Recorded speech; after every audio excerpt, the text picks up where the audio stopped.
We have new developments from Robert Mueller's witch hunt earlier today. The Deputy Attorney General, Rod Rosenstein, he announced the indictments of 12 Russians who were accused of hacking into former Clinton campaign chair John Podesta's emails and then leaking them on the internet. By the way, the 12 Russians charged are all GRU agents. That's the Russian version of the CIA. By the way, they'll never come here for trial. So it's interesting, and we've got to ask questions about that. And no Americans, Rod Rosenstein said, are suspected now of playing any role in these election crimes. Let me repeat. He said no Americans were involved. None.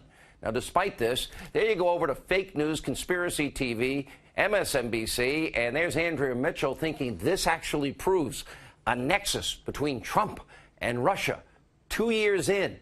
And they're still believing their own lies. Watch this example of fake news. I just want to clarify, it was exactly a month later, July 27th, when the president said what he said about Russia, if you're listening, and they already were doing their phishing operations. But clearly, there was a nexus between what was happening that summer and the comments of the president. Meanwhile, her colleague, he's no Tim Russert, Chucky Todd, he's urging President Trump to cancel all talks with Vladimir Putin. Take a look. It's stunning to me that there isn't a larger chorus here to at least postpone it, right? Why would you, if you recall, President Trump canceled the North Korean summit for a day, technically, based on what he thought was, you know, nasty words that were said about Vice President Pence. So he threatened to cancel a summit, essentially, for much less than, obviously, the indictment of Vladimir Putin, who clearly now, at least if you believe the United States Justice Department, they have confirmed that Vladimir Putin has lied to the president to his face. And while the left predictably is freaking out and hyping up these indictments, they seem to be conveniently forgetting about the time not so long ago when they couldn't have cared less about election hacking. Now, remember when Trump raised concerns about rigging the election in 2016? Remember then President Obama, October 2016, he just laughed it all off, told Trump, stop whining. There is no serious person out there who would suggest somehow that you could even rig America's elections, in part because they're so decentralized and the numbers of votes involved. There's no evidence that that has happened in the past or that there are instances in which that will happen this time. And so I'd advise Mr. Trump to stop whining and go try to make his case to get votes. Those serious persons, stop whining. And by the way, credit to Jake Tapper, because he called out Obama because this all happened on his watch. He was the one asleep at the wheel. Take a look. You read this indictment and you think, boy, the Obama administration, they really kind of missed the ball on this. I mean, yes, they issued that report, but President Obama said, what did he say? He told Putin to cut it out or knock it off. It wasn't particularly strong. And then there was all this hesitation about warning the American people for fear of looking partisan. In retrospect, doesn't it seem to you that perhaps the Obama administration was at least to a degree asleep at the switch?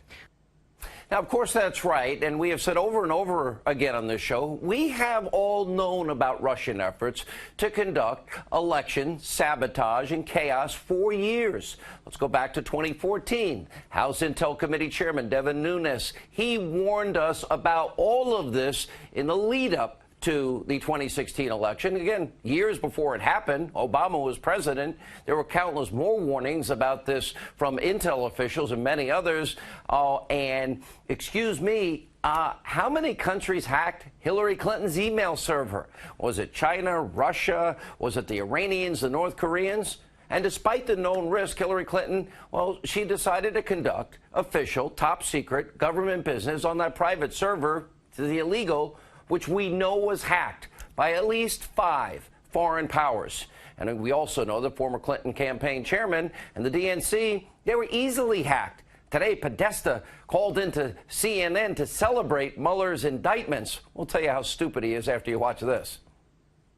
I think from the beginning, at the heart of this matter were crimes that were committed against individual citizens, including myself, but what's more important, crimes that are committed against the American democracy. The president likes to describe Mueller's operation as a witch hunt. Well, they've caught the witches here, and I hope at some point that they will actually be brought to justice. We all know Podesta is nothing but a political hack, and we have known about Russian interference and attempts to create chaos and discord in America, at least since Devin Nunes's 2014 warning when Obama was president. And by the way, Mr. Podesta, the witch hunt is not whether or not foreign powers tried to influence and hack into our elections.